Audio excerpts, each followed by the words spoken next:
Last year, I was fortunate enough to be the teacher's aide for my high school communications magnet. This meant, on occasion, when the teacher was out on his lunch break or simply gave his nod of approval, I was free to play the teacher myself.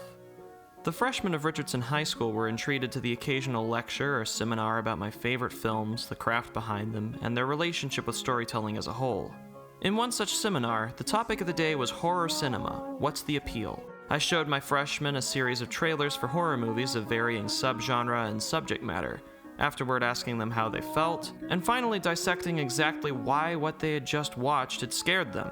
When we came to the trailer for director Luca Guadagnino and writer David Kajanich's adaptation of Dario Argento's 1977 cult classic, the class grew silent. They were bombarded with artfully rendered images of fleeting chaos and delusion, a chilling synth score by Thom Yorke of Radiohead, and an overall subtle build of dread lacking a recognizable face or form.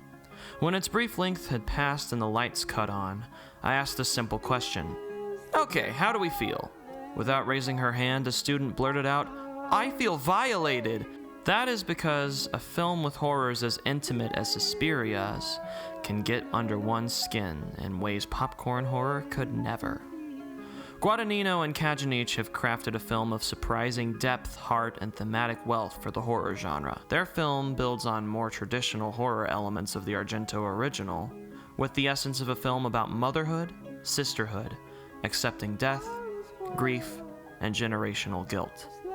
These themes ring true in the horror sequences as well, resulting in an experience which takes root in real-life subjects and anxieties as only the best of horror can. In crafting such an experience, the creative team took a new angle to adapting the original material. They not only emphasized smaller human themes, but set the action to the grand-scale backdrop of a country in crisis.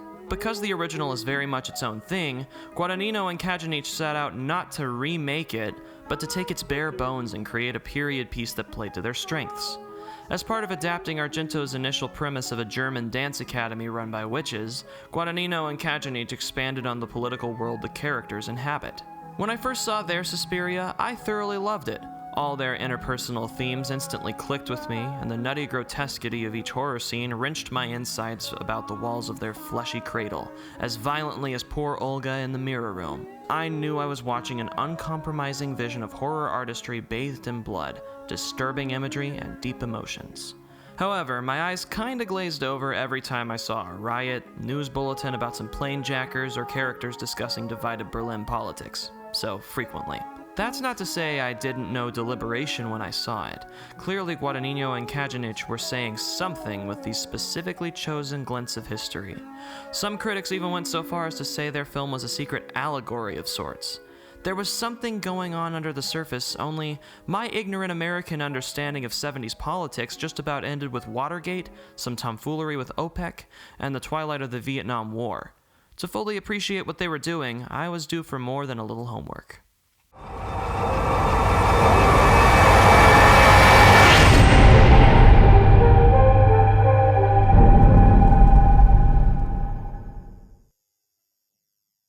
Our saga begins in late 1960s West Berlin.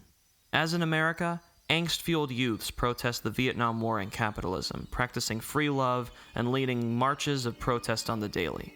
However, these German university students have very different motives than your average American hippie. This generation is the first in German history to learn about the Holocaust in public education, and grew up with mounting rage at what their parents' generation perpetuated. When they look at Western consumer culture around them, all they see is a candy-coated cover-up for the sins of their country's past. Former Nazis serve in positions of public office, officiate bureaucracy, and can even be seen living normal lives and comprising the daily workforce. To these passionate youths, there appears to be no modicum of justice. It is amid this unique moment in history that Andreas Baader comes into play. 29-year-old Baader was a convicted arsonist, self-proclaimed revolutionary, and by all accounts the most charismatic high school dropout you were ever going to meet. He lived in extremes and counterculture acts of defiance, making this the perfect time for his wild side to thrive. When Baader became integrated into a local group of college protesters, he brought all his charm, nihilism, and anti-pig sentiment with him.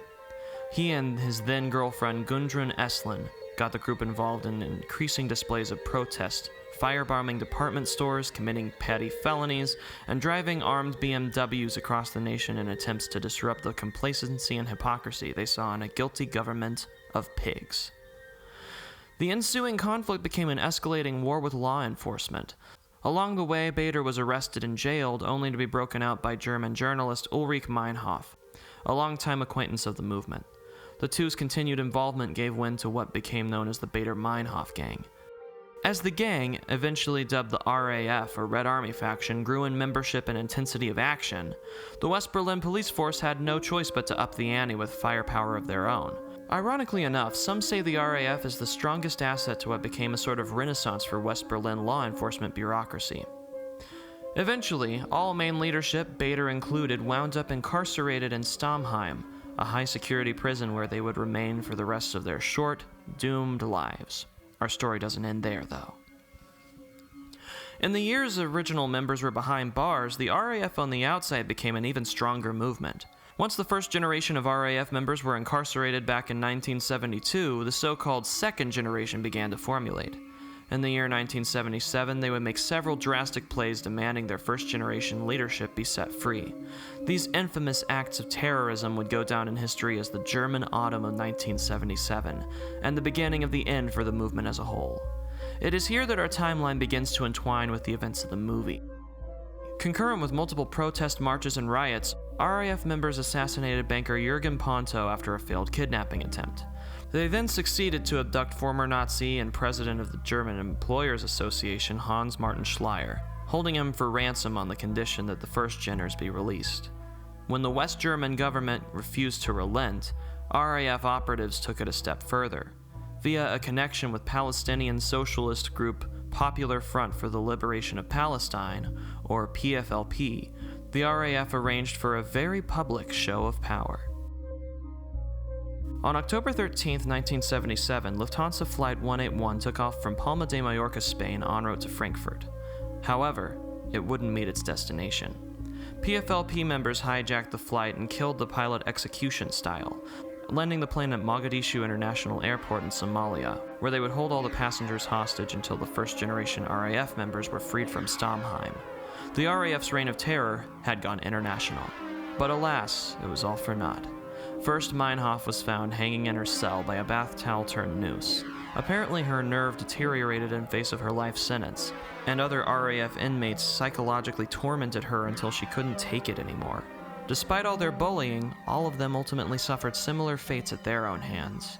On October 18th, as German task force operatives infiltrated the captive Flight 181 and freed all passengers unharmed, 3 crucial RAF inmates took their lives at gunpoint: John Karl Rasp, Gudrun Esslin, and the man himself, Andreas Bader. In response to the news, Hans Martin Schleyer was shot dead by his bewildered captors, his body discovered the next morning. The German Autumn was over. So, that happened. But enough about real-world events that changed the course of history, back to movies. What in the hell does any of that have to do with a weird witch coven, with a weird dance spell, and weird body horror? After a long walk in the park, a couple nights talking myself to sleep, and another rewatch of both the original and the remake, I think I've come to it.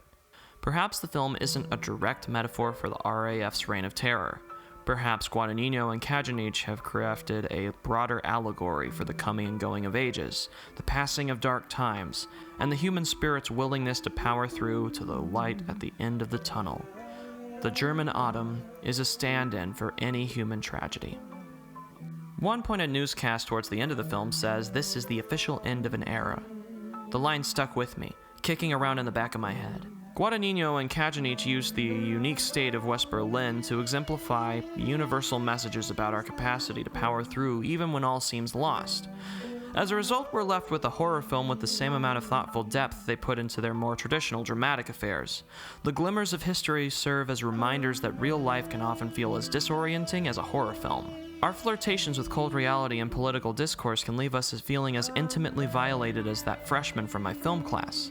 Thanks to the filmmaker's attention to true life anxieties, Suspiria has something to say, a message we need now as ever, a message that will keep us coming back for more time and time again, as true now as it was in 1977. The more horror-centric sequences build up a larger picture of the German autumn of 1977 as a whole. The film starts just as the autumn begins. On October 13, 1977, we see Flight 181 on a TV screen as the witches vote for who remains in power of the Coven. The first shot of the film pans from an image of protesters in the street yelling "Free Bader, Free Meinhof," and then zeroes in on the action. The film unfolds over that fateful week, reaching its climax on October 18th, the climactic day when hostages are freed and the bloodbath is brought to a violent close. As the RAF kill and abduct former Nazis and innocent bystanders, the witches maim, torture, and collect their human sacrifices for the company. However, on the day of their final sacrament, justice comes to both the Red Army and the witches. I believe the Mater Suspiriorum symbolizes justice incarnate, and the promise that, however gruesome the end will be, there will be an end to whatever horrible period comes, and afterwards a chance to rebuild. So what were Guadagnino and Kajanich saying after all? I believe it has something to do with the ebb and flow of time. In the case of any major catastrophe, be it the Holocaust or the German autumn of 1977, more recent tragedies like 9/11, or even just controversial periods like the election season of 2016, the looming shadow of Brexit, and international conflicts concerning immigration, times can look bleak. It can feel totally inconceivable that life on Earth will continue in any recognizable manner. However, once the bloodshed, tears, and horrors pass, the human spirit lives on. Witness and Holocaust survivor Joseph Klemperer, also played by Tilda Swinton, had front row seats to Marcos's terror, and while the weight of this experience is staggering, he survives nonetheless, just as he did the Holocaust. At Klemperer's bedside, Mater Suspiriorum says, "We need guilt, doctor, and shame, but not yours." Suspiriorum comes in the end to right all the wrongs and put an end to Marcos's reign, just as the scales of justice naturally brought an end to the German autumn of 1977. All bad things have a time and place, and in the end, that time will pass. As Suspiriorum wipes Dr. Klemperer's mind of the horrors he has witnessed, she makes Marcos's horrid acts little more than a fever dream, a vague memory just as those which haunt Germany to this day. And as in any country in healing, life moves on. And it is here in the film that for the first time, the color palette brightens. The sunrise starts to peek through the shroud of gray that hung over the entirety of the film. The green of tree leaves break the white of the snow. Peace, balance, and hope are restored. Bleak though their film may be, through and through it's a reminder that nightmares do eventually end. In the words of Thom Yorke's original score, all is well, as long as we keep spinning.